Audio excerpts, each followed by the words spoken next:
En una Jerusalén cargada de tensión, entre complots políticos, amenazas de imperios extranjeros y un pueblo dividido entre la fe y la rebelión, surge una escena casi cinematográfica.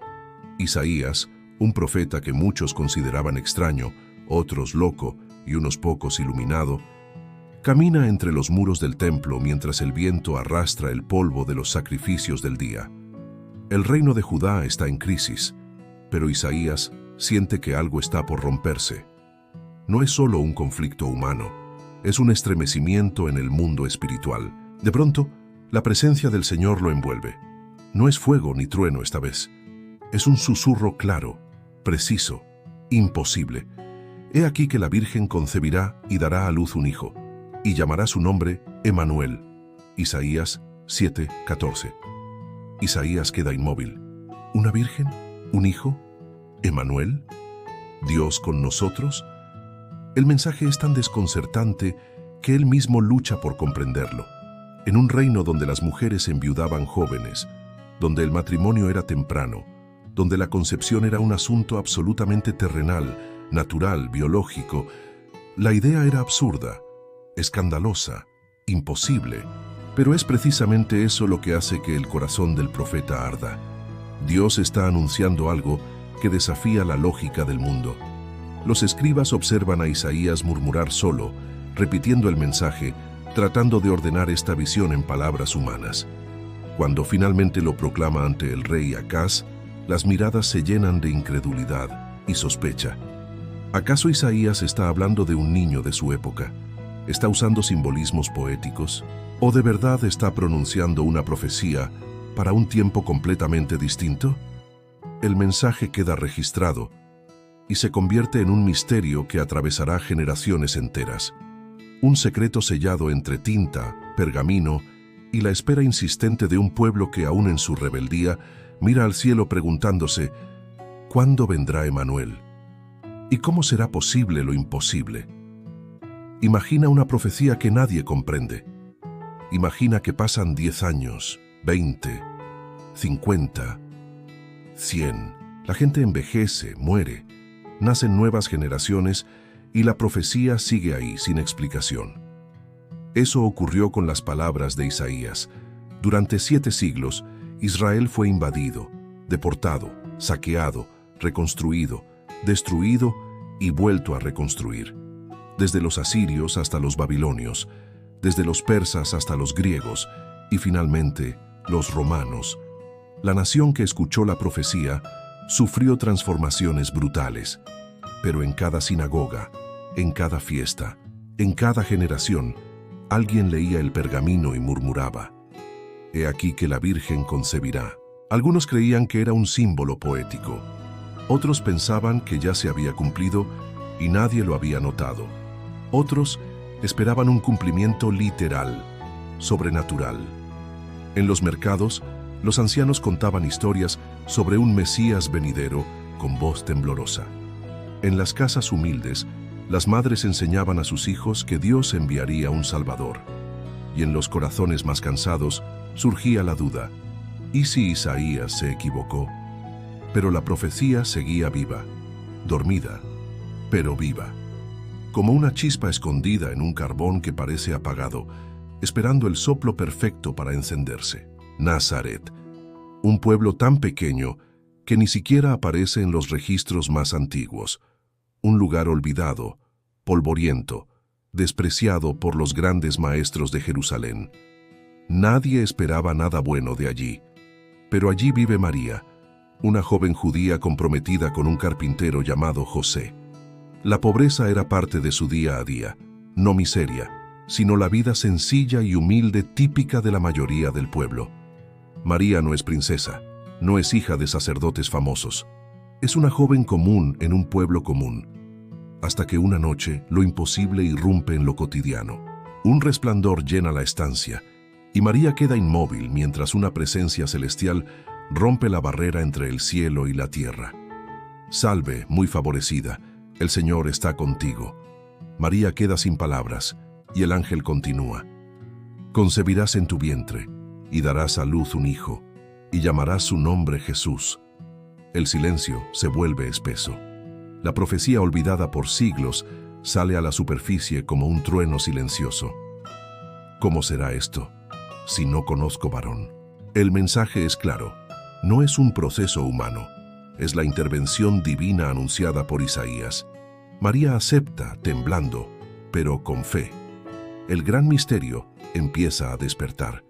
Aquí entra la pregunta que todos hacen. ¿Nació Jesús en diciembre?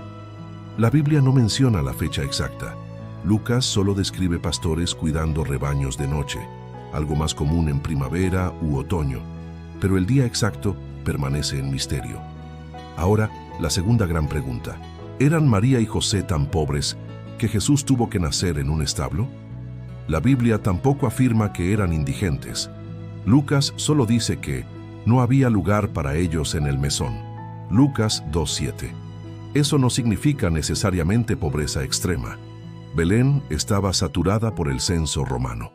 La ciudad era pequeña y los mesones rudimentarios. Los recién llegados podían quedarse en alojamientos anexos a casas donde se guardaban animales en invierno. No lujosos, pero tampoco un establo sucio como en las películas modernas. Aún así, el simbolismo es poderoso. El Mesías nace lejos de los palacios, lejos de templos ostentosos, en un lugar humilde que solo Dios elegiría para confundir a los orgullosos. La escena es silenciosa, íntima, cargada de un ambiente que el mundo entero ignoró, menos los pastores que recibieron un mensaje que cambió la historia. Os ha nacido hoy un Salvador. La profecía de Isaías empieza a cumplirse con una precisión que nadie imaginó. Los pastores corren. La noticia arde en sus corazones. El cielo se ha abierto y ángeles han cantado sobre Belén. María contempla al niño. José observa en silencio, consciente de que su vida cambió para siempre. Los pastores entran y quedan paralizados. No encuentran a un rey rodeado de guardias, sino a un niño envuelto en pañales, acostado en un pesebre. Todo parece demasiado frágil, demasiado sencillo para ser el cumplimiento de una profecía tan grande. Pero entonces recuerdan las palabras, Emanuel, Dios con nosotros. No es solo un niño, es el cumplimiento de 7 siglos de espera. Es el susurro que Isaías escuchó. Es la chispa que los ancianos soñaron. Es la luz que atravesó la oscuridad del mundo. La historia apenas comienza, pero el misterio ya se ha revelado. Dios vino al mundo de la forma más inesperada posible. Hay momentos en la historia humana donde el tiempo mismo parece hacer una pausa y escuchar. Cuando pienso en la profecía de Isaías, esa voz que habló siglos antes sobre un nacimiento que parecía físicamente imposible de prever, no me detengo solo en la exactitud de la predicción, ni en la curiosidad de las fechas o en el lugar humilde donde nació un niño. Me detengo en lo que esa profecía hace resonar dentro de nosotros, la persistente tensión entre lo que esperamos de la historia y lo que la historia nos ofrece.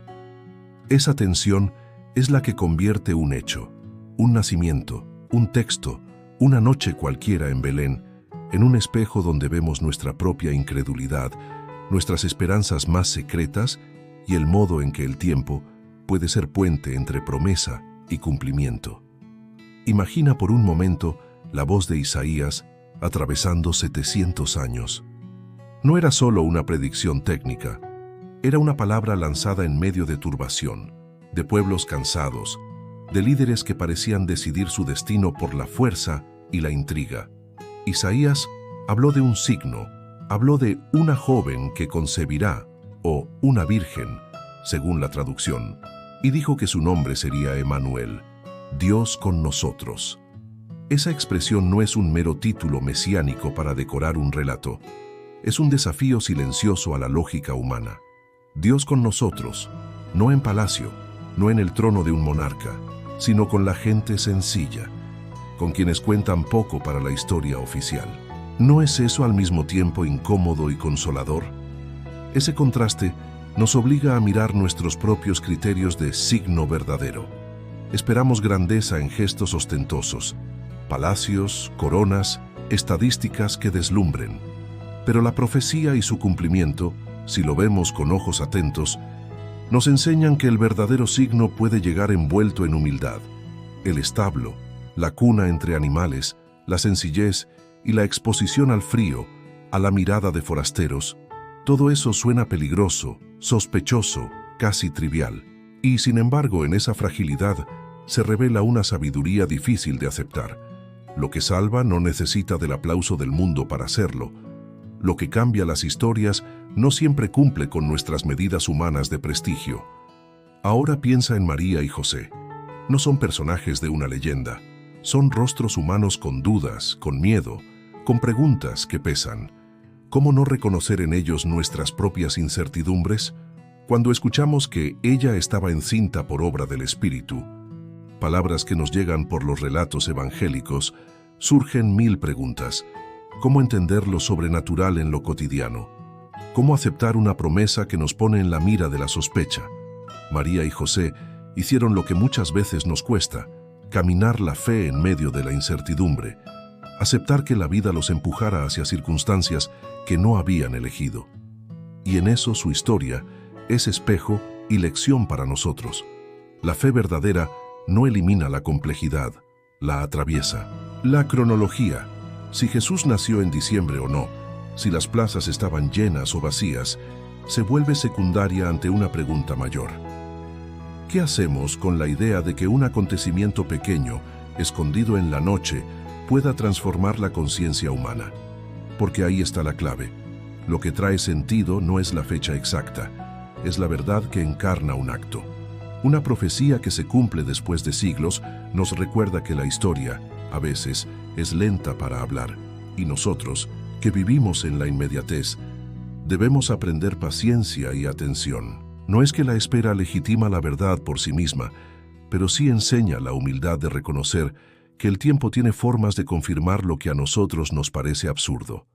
La incredulidad que rodeó aquel nacimiento, rumores, miradas, preguntas, no era solo escepticismo histórico, era temor ante lo nuevo, miedo a perder el control, rechazo a lo que puede trastocar el orden establecido.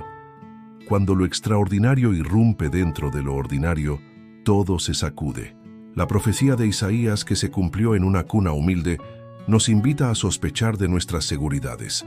¿Qué estructuras sociales, qué prestigios, qué certezas podríamos estar defendiendo que en realidad nos impiden reconocer lo verdadero?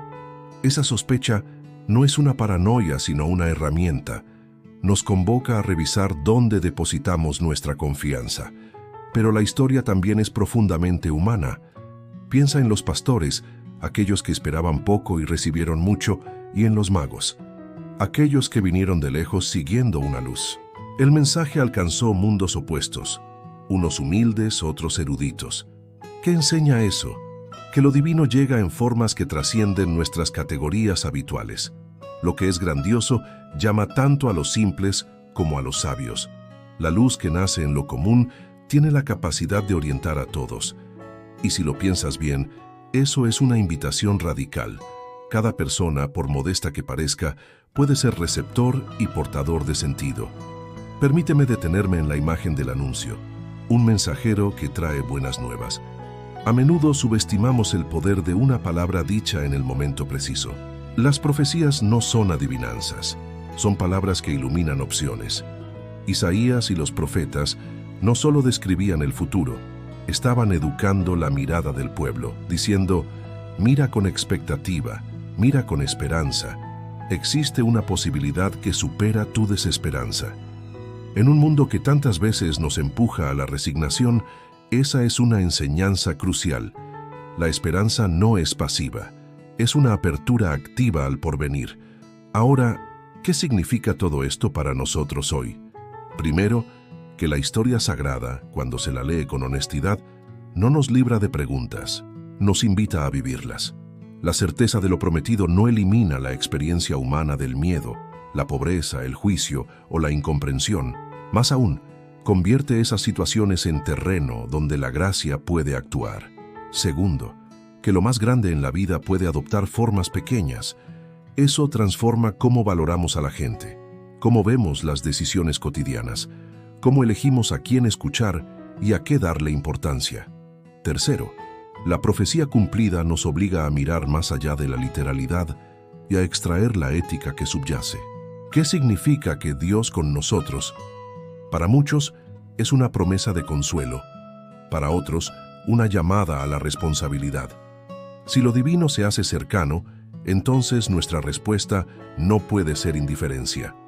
Ser con implica acción, cuidado por los débiles, denuncia de lo injusto, hospitalidad para el extranjero, palabra para el que sufre. La historia del nacimiento no es un cuento que termina en la cuna. Es un punto de partida que demanda vivir una comunidad que encarne esa cercanía. Hay también una dimensión personal, la invitación a reconocer nuestras propias profecías cumplidas. Es posible que en la vida hayamos ignorado señales, pequeñas voces, intuiciones que nos indicaban un camino distinto. ¿Cuántas veces desechamos una oportunidad porque no respondía a nuestras expectativas de grandeza? La narración bíblica nos empuja a valorar lo que antes desechábamos, un gesto amable, una decisión humilde, un silencio que cura. En ese sentido, la historia de Isaías y del nacimiento nos transforma en lectores más atentos de la vida cotidiana. Finalmente, la incredulidad y el asombro que rodean este misterio nos recuerdan que vivir es aprender a mantener la tensión entre el asombro y la duda, entre la espera y la acción, entre lo pequeño y lo sublime. No se trata de resolver todas las preguntas, se trata de cultivar un corazón capaz de asombrarse y de comprometerse.